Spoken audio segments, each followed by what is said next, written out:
héritier Watanabe abimiseli biso opus naye na kati ya mi-ange mi-démon désolé.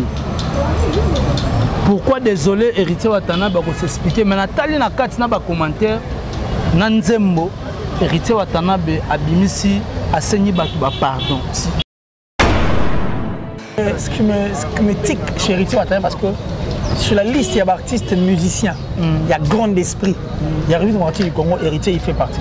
Et puis héritier ça a payé moi. Héritier a émission bateau mutu a fingié maé na plateau na ya lobby paquet. Et puis héritier asa musicien oh ato finga reçu ça boa qui na studio. Jamais au monde na zonga na studio qui a longa libanga na. Je pense que la nenga qui bo moto, une réaction pareille devant les gens, c'est très compliqué. Peut-être que na mutu abela choix moyen tam souci na yé pe boy au kobo ya pe. Voilà. Peut-être que na mutu pe a faire les agita souci yé asa tam peut-être na penchant. On est en train d'analyser. Voilà. Et que tant à Sissi na bibo pour se faire émuler sur le podium connaissant les musiciens na kenanga. OK. Mais tant na ken ko héritier Watanabe répond à Bedachou pour dire que je suis passé avec Ferrego là. Mais c'est d'ailleurs une occasion. Voilà. Ouais ko ti boga pour ti quand l'équipe n'a pas ba comprendre peut-être le revenu l'équipe ici non parce que Achou est un mécène. On a interdit à Sarah Tola de citer aussi le nom de Ferrego là dans des émissions par rapport il y a ba fans. Il y a des fans, il y a Ferrego là au bas du bandé à box. Vivette Mayamba plutôt. Tous les deux là, interdit. Bon, et puis écoute, Vivette est plus loin parce qu'il y avait des voices où les cas qui pas mis dans la taille là. Dans la voice on a écouté très bien le nom. Il y a Mouta Ferre et il y a Kati Ali dans Mavouba. Parce que Kofi Olomide qui a d'ailleurs évoqué cela dans l'émission où il a actuellement. Alors que non, vraiment pas mal les innocents. Tes amis non mal les comprendre. On va pas trouver coquin va 65, 66, 80 personnes à peine à 100 steps. Moi na muké boiso réfléchir malam donc c'est que à comprendre que Kinos ana et loko mo souci mo azana pour notre musique. Fali Poupa oyo abimiseli biso message. Message ya Fali Poupa. Vous avez déjà un artiste qui est un diamant, qui a tout en lui. Voilà. Mais vendez, qu'est-ce qui se passe? Voilà. Au Cameroun, faire rigolo la Ligue, c'est midi. Il faut le bel faire rigolo, c'est midi. Et comme ça, il faudrait faire rigolo les bisous.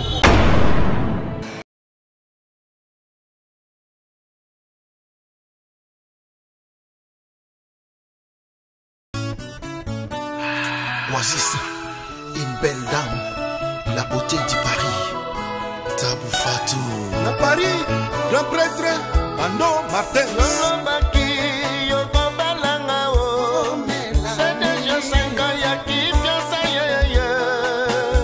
C'est beaucoup, c'est beaucoup. Et puis si Bamboula, c'est la.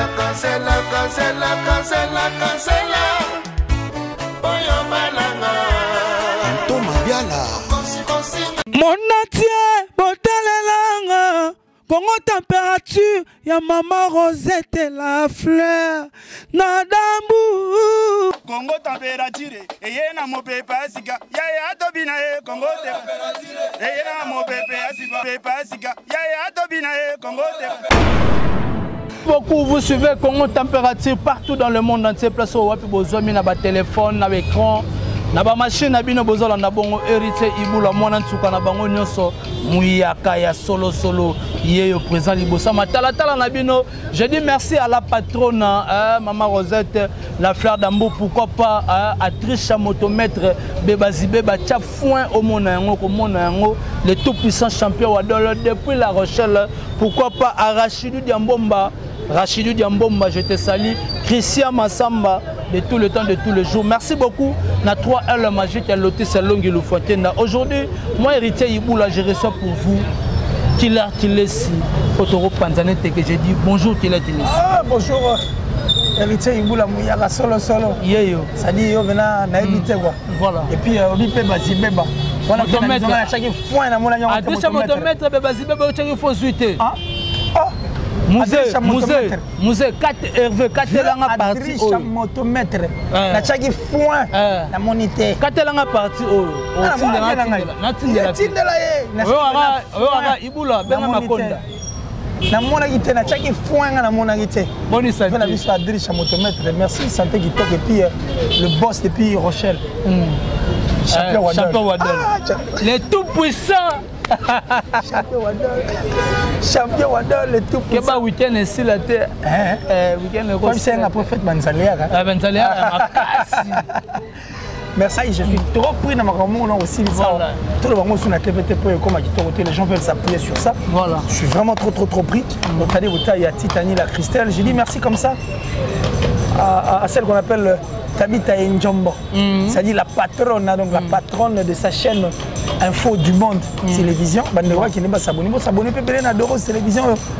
Merci à mon vieux Gianni Sitachunga pour tout le de Suisse-Irlande. Merci en tout cas le gourou du temple. Merci à Sissa Daniel. Le mot de mon père, si ça donnait depuis le Nigeria, je te salue mon frère, en tout cas je te porte à cœur. Merci comme ça au boss Eric Nkake depuis les États-Unis. Merci à maman chérie, maman Julien Diebo Bisembi. Merci encore une fois là, là je vois encore plus loin, plus loin là. Fabrice Emmanuel Kalonji, Westriga également. Ainsi que tout on trouve à ces plats. Donc, Datichou, je dis big up à toi, merci pour tout depuis la France. Et je pense encore une fois là à Mina.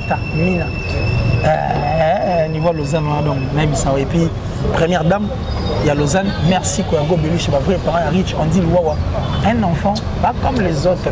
Voilà, merci beaucoup. Voilà, merci beaucoup. On avance. Je suis là avec Killer Kilesi, Autorobet, par rapport à l'actualité. Christian Massamba. Olingaka mingi Killer Kilesi yo Christian Massamba. Na solo na masolo moko ya kati. Pour la jeune Christian Massamba. Donc je suis là avec Killer Kilesi. Killer Kilesi, partout dans le monde entier. Héritier Watanabe, Abimse Libiso, Opus Naye, na kati ya mi-ange mi-démon, désolé. Pourquoi désolé, Héritier Watanabe va s'expliquer. Mais Nathalie na kati na ba commentaire, Nanzembo. Héritier Watanabe abimisi asenyi batu ba pardon. Ba pardon par rapport à ba septap, ba marambe belé lobama na par rapport à Héritier Watanabe. Et peut-être qu'il a oyamba jondene. En tout cas, moi ce qui me tique chez Héritier Watanabe parce que sur la liste il y a artistes musiciens, il y a grand esprit. Il y a Rémi Moitié du Congo, Héritier il fait partie. Et puis Héritier ça rose là. A cause a payé moi. Grand esprit. Bon, tu check analyste. Ça dit quelqu'un qui affronte la réalité. Voilà. Ça dit, Héritier a une mission à bateau, Moutou a fingé maïe. Na plateau na lobby paquet. Et puis Héritier, hasard, musicien, oh, à ton fing, reste sa boîte qui est dans le studio. Jamais au monde, dans le studio qui a l'onga libanga. Aïe, bien que type à critiquer, et puis à na plateau, na fing en aïe. Mais quand vous rencontrez vos solis, il y a des fois pas cabello là. Voilà. Bateau va zora l'art, on va yédi. Et puis il le fait comme ça. Donc ça dit c'est un grand esprit. Moi je ne t'ai pas étonné, mais ce qui m'a seulement fait du bien parce qu'il a pensé à ça. Voilà. Et il a chanté. C'est un grand plaisir. Passé, hein? Désolé, mais oui, désolé, ça dit tout. Ça dit tout en tout cas. Avec Héritier Watanabe, désolé, ça dit tout. Okay. Tout, alors tout. Et je parie que Bateau Batali va comprendre ce que Héritier voulait dire. Et le clip en tout cas, carré. Le message en tout cas, carré, la chanson, le travail, on a senti qu'il sait vraiment. Mais il peut encore faire mieux. Voilà. Mieux que cette chanson, désolé. Il peut encore faire mieux que cette chanson, désolé. Mais bravo Héritier Watanabe. Et je pense que ces grands cœurs-là que tu as ouvert pour nous dire ce qui est important en tout cas. Merci beaucoup. Merci encore une fois là Héritier Watanabe. Et j'ai dit merci parce que Madame Tonga Lougayango. Mais par rapport à guerre de clasher, par rapport il y a pardon. Au Héritier Watanabe a saigné na batu. Est-ce que batu bakuyamba yango? Bah mate pourquoi ça mototi? Ça mototi. Voilà. Babi le pardon est une force qui libère. Voilà. Ce que vous voulez quoi encore de plus? C'est écrit dans la Bible, ce qu'on dit. Batu alwara muta tembe, Héritier Teti, Héritier Boye. Seuls les imbéciles qui n'ont jamais changé leur avis. Seuls. Les imbéciles qui n'ont jamais changé leur avis. Okay. Mais quand on n'est pas imbécile, on change son avis. L'héritier ne l'est pas, il n'est pas faible d'esprit. Parce qu'un imbécile est faible d'esprit. Voilà. L'héritier n'est pas un faible d'esprit. Étant donné que ce n'est pas un faible, il change d'avis. Abim mi-ange mi-démon. C'est tout simplement lui. Voilà. Pourquoi il faut l'en vouloir à Tinasou? Ce qui m'a aussi à manifester déjà désolation. On comprend, désolé, merci héritier. Et puis à dépenser là, mon studio à Yemi, après site. Okay. Désolé, merci, bienvenue en tout cas dans Nzembo. Et puis on attend. Ok. Mi-ange, mi-démon. Merci beaucoup, on attend mi-ange, mi-démon. Désolé déjà, carton, c'est bon, héritier Watanabe, félicitations. Hervé Bossitampen, tout le monde mobile pas félicité. Donc, Lobin Zembo qui toque, c'est pas là, non, comment. Killer qui laisse, Fali Poupa, Abimise Libiso, message. Message, il a fallu.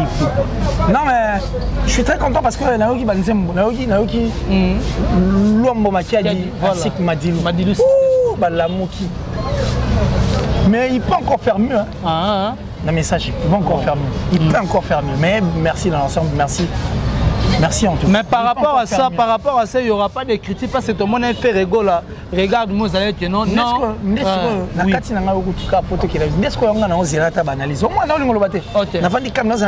puis on va encore analyser sur le message.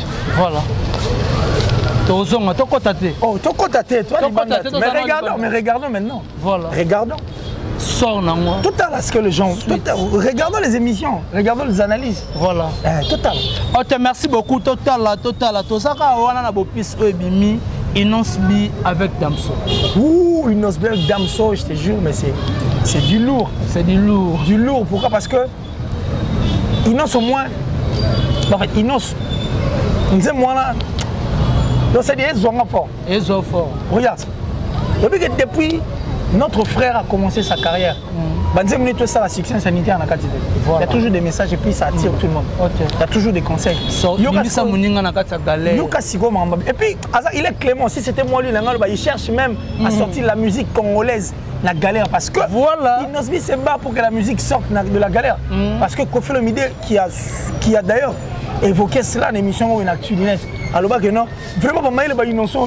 Tes amis, il y a comprendre. Il va pas te dire 65, 66, 80 personnes, il y a peine à s'installer. Moi, je vais réfléchir malade. Donc, c'est à comprendre que Inos, Anna et Loko, ont souci pour notre musique. Donc, c'est quelqu'un qui cherche aussi à sortir la musique congolaise dans la galère.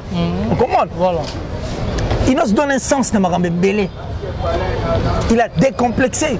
Il est en train d'orienter Batou Bungi à permettre à la musique pour la vue. On dirait que désespéré, on dirait que la vue et ça danger comme à suite de cette canson doulée. Voilà. Alex Mo va vieux c'est le côté. C'est toujours chercher le bonheur, c'est de sortir la musique de la galère. Donc, il fait partie sur la liste de ces personnes qui veulent que la musique sorte de la galère. Mais il était tellement clément que à celui qui a la famille, certes, il a parlé de la famille peut-être Batou Bazane.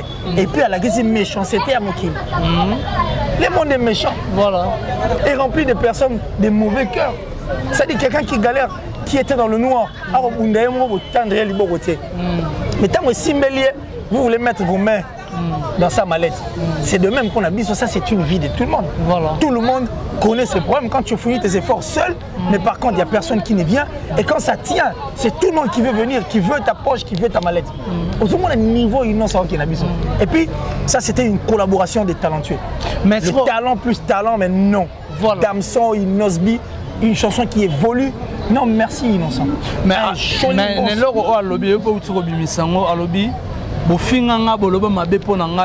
mais le lendemain, tout le monde va na kata mallette na ngai. Mututo ali ngakota mallette. Mais ça pour ça dit à quoi message wana. Non mais la vie boy. Ça quoi yo na vie normale.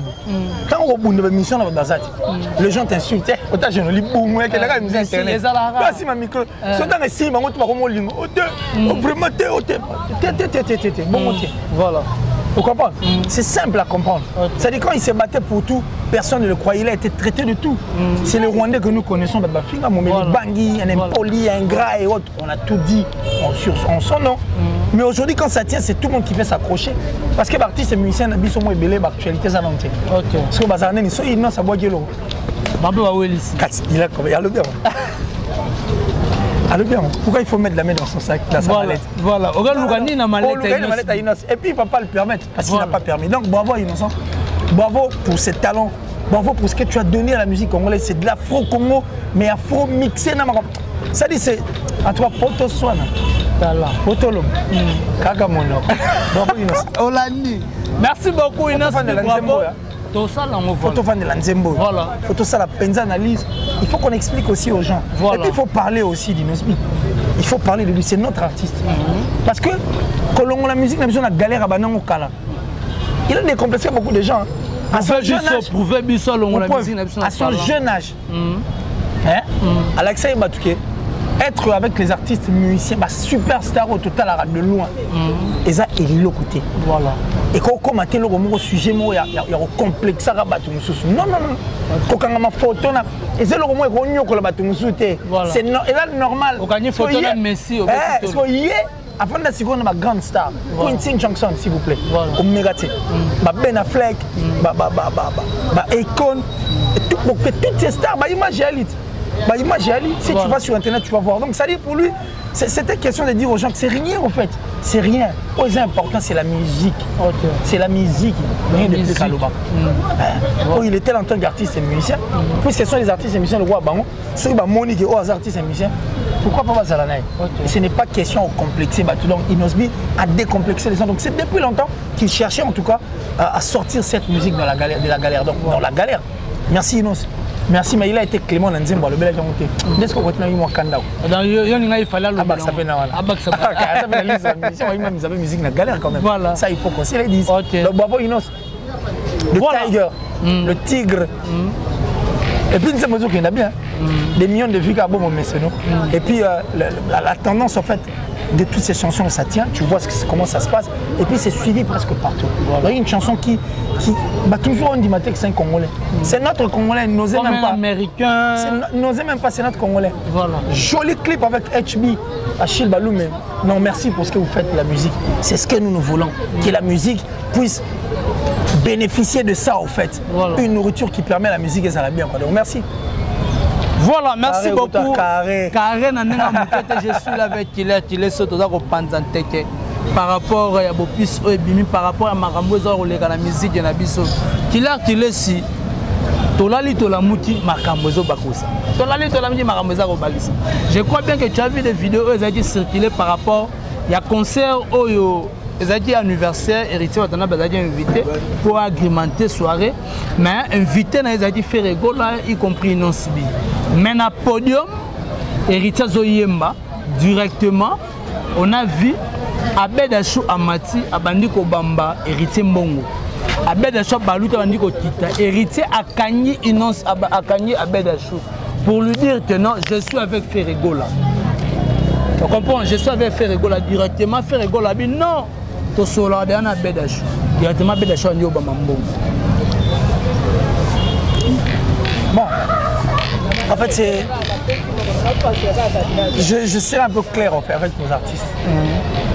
La musique, certes, c'est une réalité, mais être un grand esprit dit tout.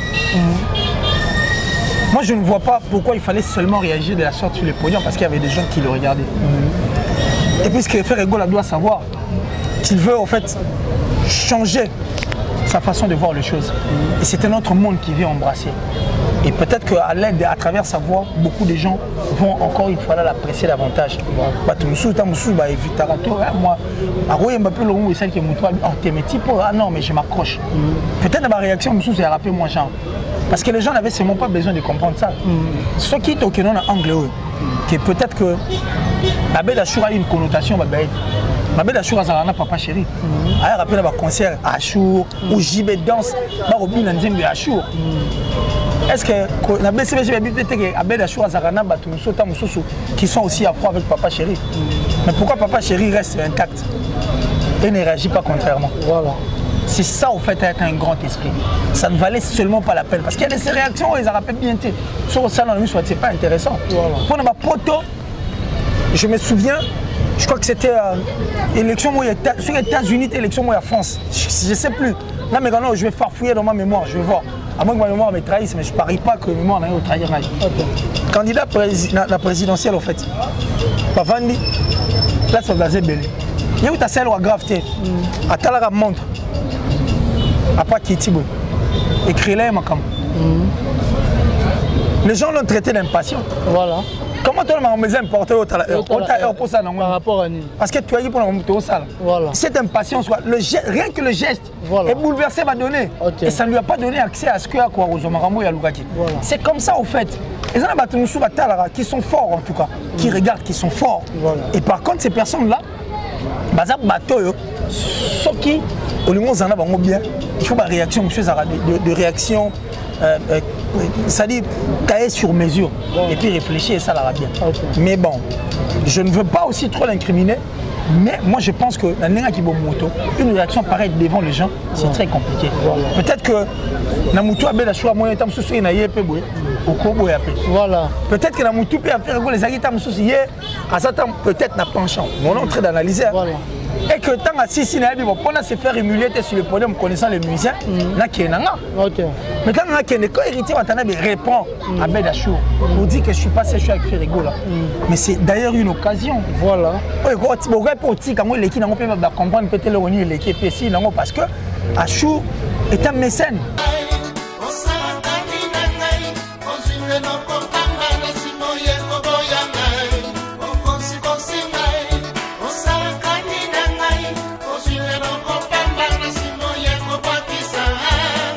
La première dame de la Cameroun, Chantal Via. Mon palais de Mikili, Alobaki, Maman Wivine, Mouleka. Yemei, honorable, Papin Piana. Il y a musique. Et puis tu es bien, on dirait à la frontière, il est presque partout. Ce sont des gens que nous devons, en tout cas, une fois là, aussi, Eric Mandala, tout le monde, mais c'est un bien tout. Qui veut artiste, c'était Barana Batutu. Donc c'est question de revoir un peu ça. Et puis, les personnes qui entourent nos artistes et musiciens, s'il vous plaît, vous êtes là pas pour nuire. Voilà. Non, monsieur, vous êtes là pour aider. Vous deviez plutôt aider nos artistes et musiciens. Ça vaut la peine. Voilà. Ça vaut la peine. Parce que Bango, soyez musiciens. Azali soutien. Mais attends, yo Zoni. Quand tu as l'hélicoptère,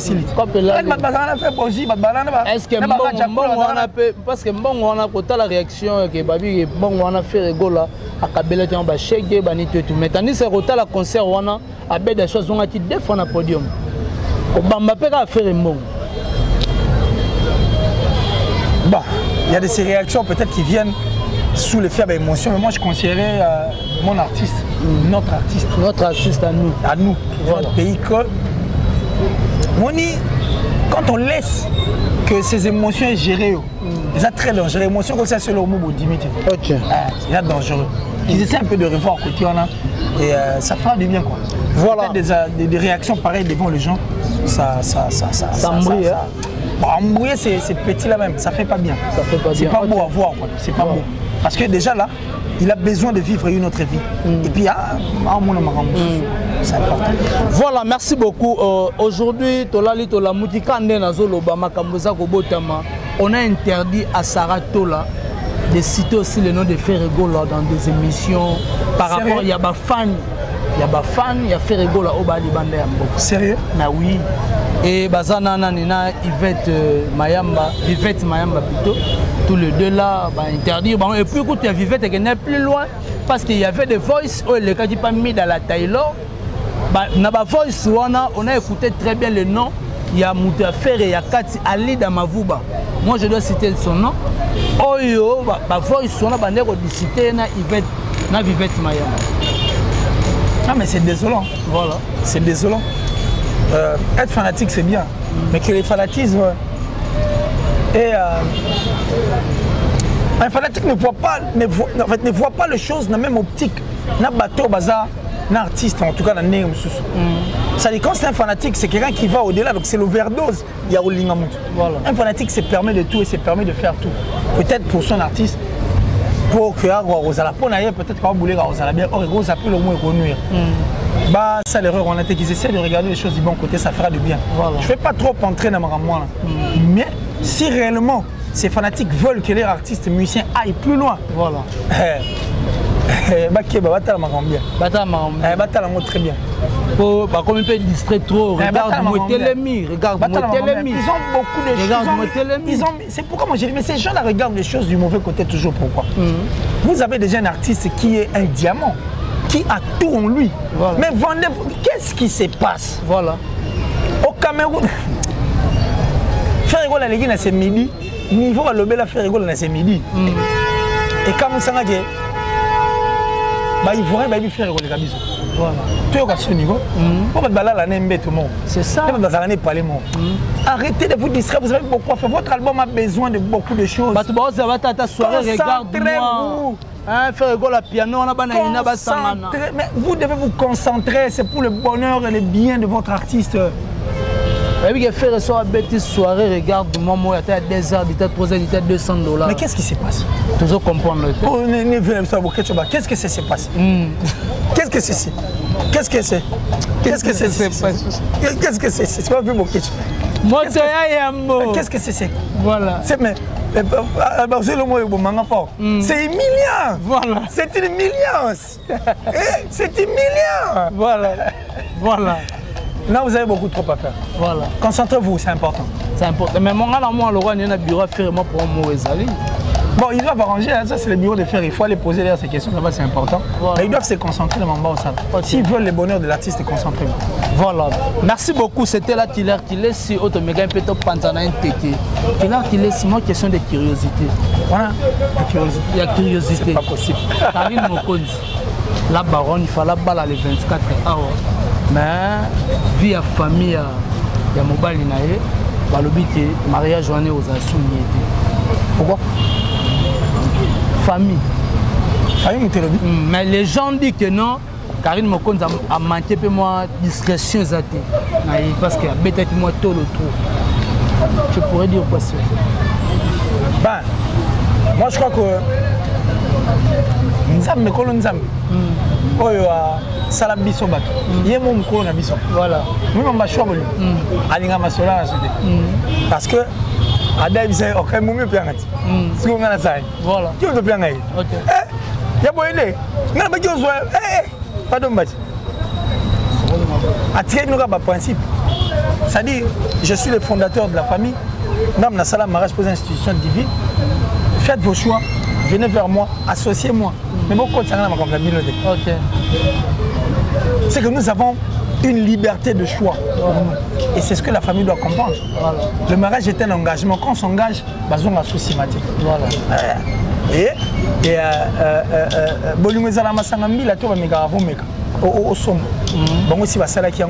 que la famille reste en dehors de ça. Si on risque que et on dépend de 2 personnes. Mais si peut-être il y a de quoi qu'ils peuvent arranger parce que rien n'est encore perdu, voilà. Ils doivent vivre. Et cette femme, je veux qu'elle vive en fait dans mon bal. Et ça va la changer. Voilà. Mais en soi, c'est une bonne fille. Une bonne fille. Voilà, merci beaucoup. C'était la Killer Killer. Si moi, question de curiosité. Donc, on a vraiment la sous-émission, on a vu son musée. Voilà, donc on a mis vraiment la sous-émission. Dans mon avis, mis dans la Taylor, oh, il y a pas de adresse, il y a Charlie Prince.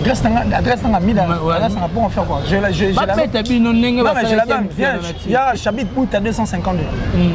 Voilà. Voilà. Après, c'est ta facilité. Il y a Charlie Prince. Bon, on a problème. Non, mais l'adresse à Charlie, bien bon. Bon côté, il y a un les agents. Non, mais bout à 252. J'ai mon tap, moi je m'en fous de tout ça. Je m'en fous des bateaux, je m'en fous. Je suis sur bout à 252. Des amoureux couteaux. Déranger ma casse. Nende. Pour la monotombo qui m'a non, mais la pièce adresse. Il m'a changé. Il m'a changé pour la mouvement, on a habité. Non, n'a habité. Je m'en fous. J'ai donné mon adresse. Voilà. Bout à 252. C'est là où j'habite. C'est ça. Il y a Charlie Bayebi. Pour selon envie de recherche. Voilà. Voilà, merci beaucoup. C'était là qui laisse Otomega un peu ressortir. On a vraiment la sous-émission de ce qui laisse. Bah, tout balandio na quatre chaînes retenir. Non mais que je les aime, hein. Je les aime. Au nom de la vérité, nous on est là que pour la vérité et le reste on s'en fout. Voilà. Ouais, on s'en fout.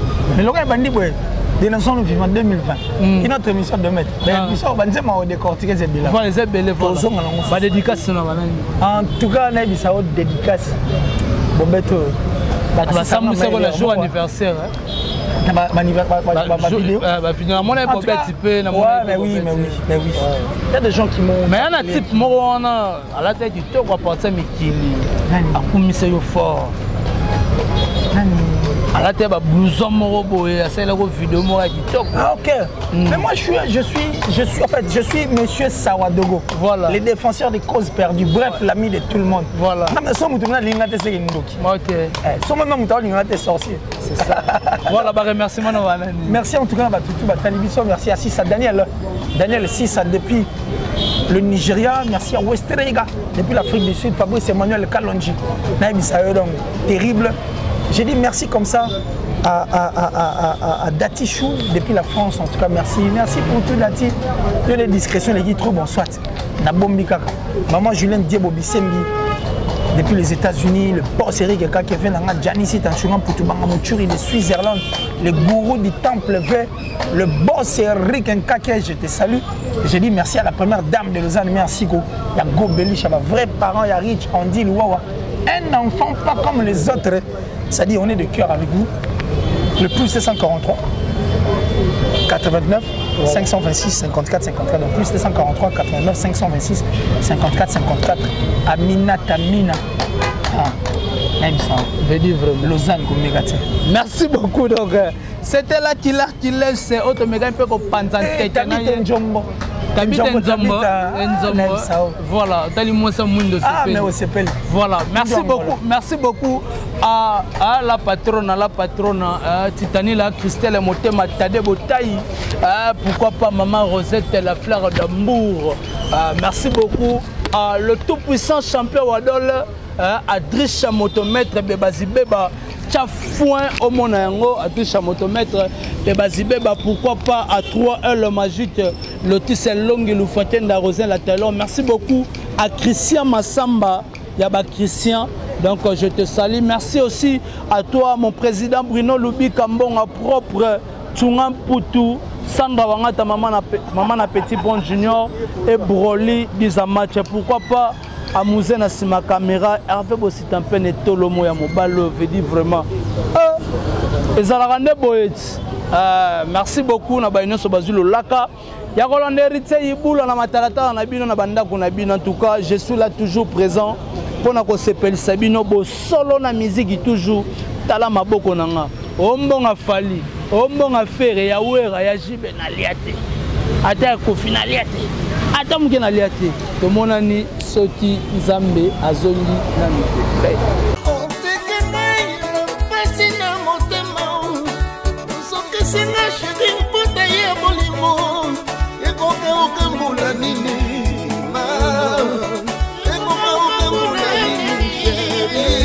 Bébé Mouchanga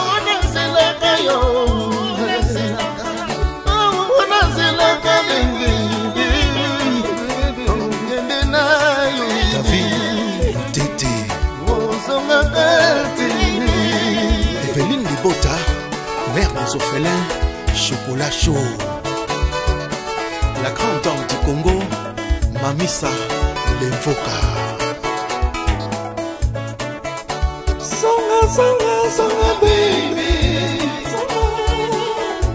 songa baby. Ana katingai akende, eko songa koya konga matanga. Ame mangana mikili konfire, libela na libela. Promettre famille, famille maleleko, bulanini.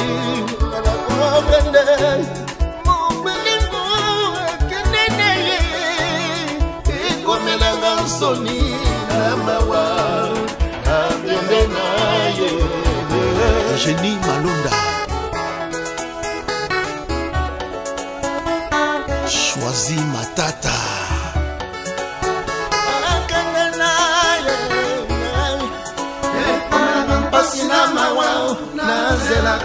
Son Excellence Milk Shake Mandungu Namikili.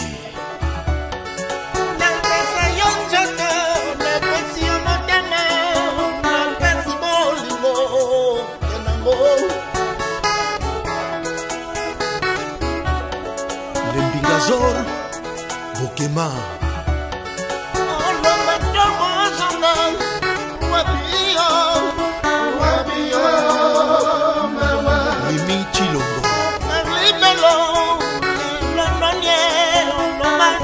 songa okamata ngai tokende na sambwe nakini oyo Bonia Valérie de Bundes, Maître Baina très fort, Maître John, Mwana Motetela Azalaka Mungute.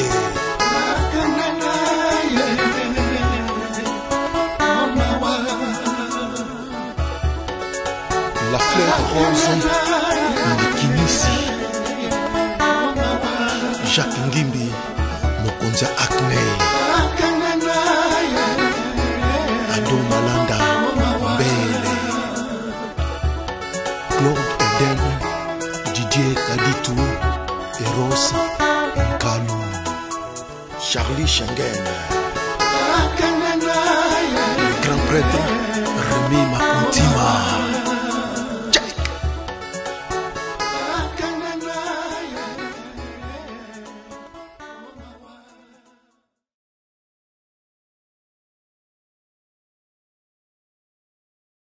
Monatie botalelanga Congo température ya maman Rosette la fleur Nadambu Congo température eye na mopepa sika ya tobina e Congo température eye na mopepa sika ya tobina e Congo température